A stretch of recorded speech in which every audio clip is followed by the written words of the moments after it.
வாழ்க வளமுடன். Cosmos forecast அன்பர்களுக்கு பணிவான வணக்கங்கள்.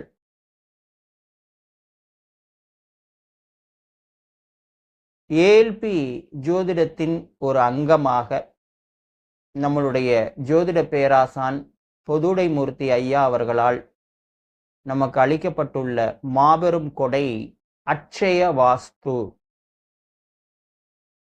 வாஸ்து அப்படிங்கிறது இன்னைக்கு ஒரு பெரிய சப்ஜெக்ட்.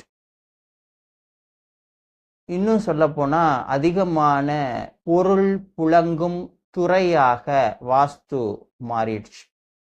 இன்னைக்கு ஒரு வாஸ்து கன்சல்டேஷன் 1,00,000 ரூபாய் 50,000 ரூபாய்க்கு கம்மி இல்லை. அந்த அளவு காஸ்ட்லியான ஒரு விஷயமாக வாஸ்து என்பது மாறிக்கொண்டிருக்கிறது. அதற்கான பரிகாரங்களும் மிகவும் செலவு மிக்கதாக பகட்டானதாக மாறிக்கொண்டிருக்கிறது. 2,00,000 ரூபாய்க்கு வாஸ்து மீன்,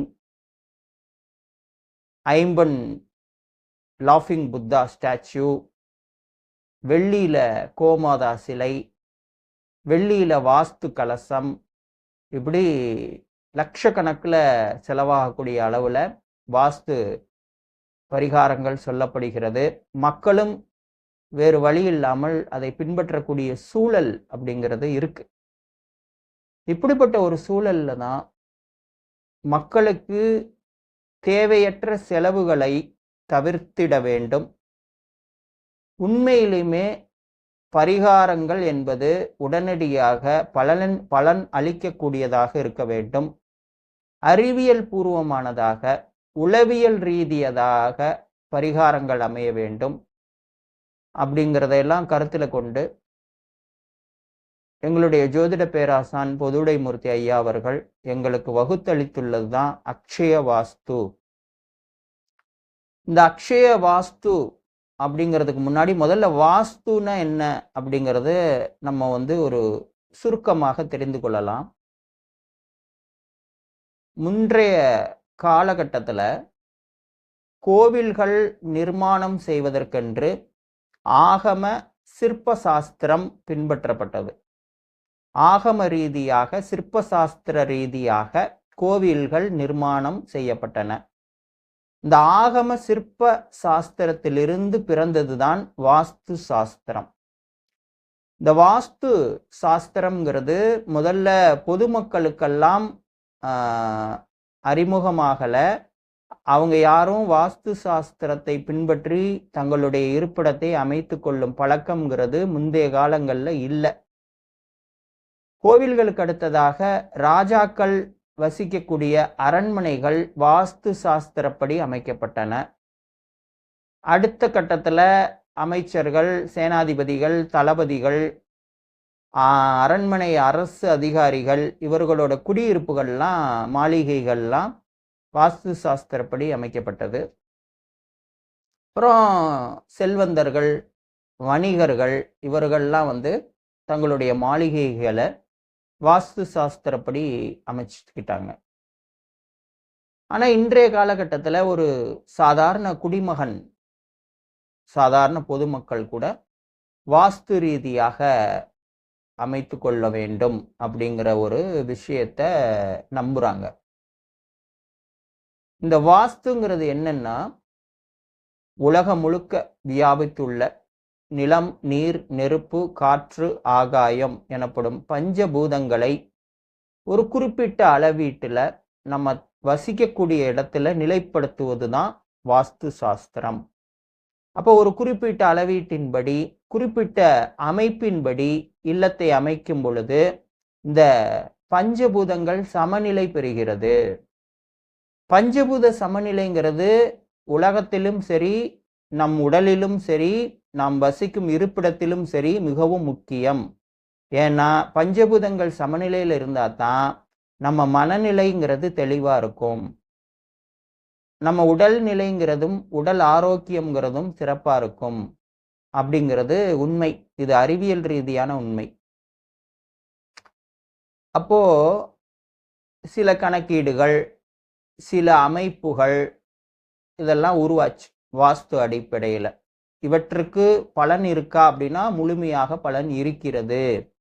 இப்போ வாஸ்து ரீதியாக நம்மளுடைய இல்லத்தை அமைத்துக் கொள்வது அவசியமான, கண்டிப்பாக அமைத்துக் கொள்ள வேண்டும். அது மாபெரும் நன்மைகளை நமக்கு தரும் அப்படிங்கிறதுல எல்லாம் எந்த விதமான ஐயமும் இல்லை. ஆனா முழுக்க முழுக்க வாஸ்து விதிகள் அப்படின்னு கூறப்படுகிற அனைத்து விதிகளையும் பின்பற்றி நம்மளுடைய இல்லத்தை அமைத்துக் கொள்ள இயலுமா அப்படின்னா அது மிகப்பெரிய கேள்விக்குறி. அடுத்ததாக அமைந்துள்ள வீடு, இப்பெல்லாம் முக்காவாசி கட்டப்பட்ட வீடுகள், அப்பார்ட்மெண்ட்ஸை தான் விலைக்கு வாங்குறாங்க பெரும்பான்மையான மக்கள். இப்போ வாஸ்து ரீதியா நம்மளுடைய எதிர்பார்ப்புகள் முழுமையா அங்க பூர்த்தி செய்யப்பட்டிருக்குமானா அது பெரிய கேள்விக்குறி தான். அப்போ வாங்கியாச்சு, இப்போ என்ன பண்றது?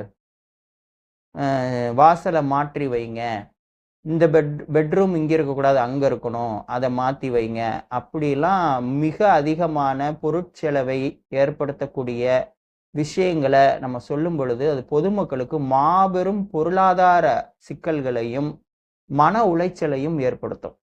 இதெல்லாம் தேவையா அப்படின்னா தேவையில்லை அப்படிங்கிறது பொதுவுடைமூர்த்தி ஐயா அவர்களின் கருத்து.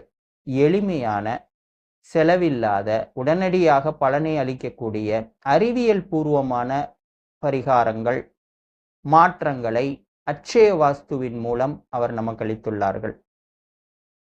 இப்போ ஒரு நல்ல ஏஎல்பி வாஸ்து நிபுணர், அக்ஷய வாஸ்து நிபுணரை நீங்கள் சந்தித்து உங்களுடைய இல்லத்தில் உள்ள அமைப்புகளை அவர்களுக்கு தெரிவிக்கும் பொழுதும், உங்களுடைய ஜாதகங்களை அவர்களுக்கு அளிக்கும் பொழுதும் அவர்கள் தெளிவான எளிமையான மாற்றங்களை உங்களுக்கு அளிப்பார்கள் அப்படிங்கிறதுல எல்லளவும் சந்தேகம் இல்லை. அப்போ இப்போ நம்ம வெளியிலலாம் எப்படின்னா வாஸ்துக்குன்னு சில விதிகள் இருக்கு, அந்த விதிகளின்படி மாற்றங்களை அவர்கள் சொல்வார்கள். நம்ம அக்ஷய வாஸ்துல முழுமையாக ஜோதிட ரீதியாகத்தான் மாற்றங்களை சொல்கிறோம். அந்த வீட்டினுடைய அதிபதி யார், அந்த வீடு யார் பேர்ல இருக்கு, அந்த வீட்டின் குடும்ப தலைவர் யார், குடும்ப தலைவி யார், இவர்களுடைய ஜாதகங்களை எல்லாம் பார்த்து தான் அவர்களுடைய ஜாதகங்களுக்கு ஏற்ப மாற்றங்களை நம்ம சொல்றோம். அது 100% மிக சரியாக இருக்கிறது என்பதுதான் உண்மை.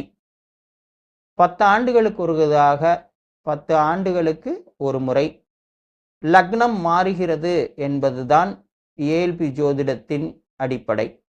அவ்வாறு 10 ஆண்டுகளுக்கு ஒரு முறை லக்னம் மாறும் பொழுது என்னென்ன சிறிய மாற்றங்களை இல்லத்தில் நாம் செய்ய வேண்டும், நம்மளுடைய ஜாதகத்தின் அடிப்படையில் எந்த கிரகங்கள் வலுவாக உள்ளன, எந்த கிரகங்கள் வலுவில்லாமல் உள்ளன என்பதையெல்லாம் அறிந்து கொண்டு அதற்கேற்ப வீட்டின் எந்த பகுதிகளை நாம் உபயோகிக்கலாம், எந்த பகுதிகளை உபயோகிக்க கூடாது என்பதை தெரிந்து கொண்டு இவற்றையெல்லாம் எளிமையாக பின்பற்றும் பொழுது 100% வாஸ்து குறைபாடுகளால் ஏற்படக்கூடிய பாதிப்புகளிலிருந்து நாம் விடுபட முடியும்.